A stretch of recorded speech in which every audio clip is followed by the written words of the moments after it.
आज सकाळीच घेतले होते अंडी उकडण्यासाठी. तर नमस्कार मंडळी, स्वागत आहे आपल्या अजून एका नवीन मिनी व्लॉगमध्ये. फ्रूट वगैरे तर नाही खात मुली. अंड तरी सकाळी एक खाल्लेलं चांगलं आहे, पण ते पण तिने नाही खाल्लं. मग तिला दुसरा नाश्ता बनवला आणि तो भरवला. नंतर मग आता ही कपडे वगैरे धुवून घेतली. आता ही खात खात मस्ती चाललेली. तोपर्यंत बोलली डाळीला फोडणी देते, परत मी ही झोपून जाते तशीच. डाळ भात खाऊन झोपली तर काय टेन्शन नाही. पण डाळीला फोडणी द्यायला घेतली. तुरीची आणि मुगाची मिक्स डाळच बनवते, म्हणजे ती पण आवडीने खाते. नुसती मुगाची किंवा नुसती तुरीची केली तर ती पण आवडीने खात नाही. तशी डाळ वगैरे झाली बनवून. पण जेवण तर फक्त डाळ भातच केलेलं. मग आता जेवण बनवून झालेलं, थोडा टाइम होता. 2 दिवस झाले कोथिंबीर आणून ठेवलेली, पण साफ करायला काय टाइमच नाही भेटला. तुम्ही आता थोडा टाइम आहे तर करून घेऊया, परत टाइम नाही भेटत आणि ती खराब पण होऊन जाते.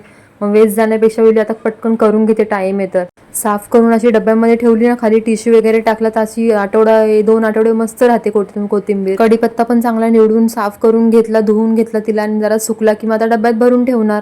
तो पण छान फ्रेश राहतो. इथे पुदिना पण आणलेला, तो पण साफ करून ठेवला.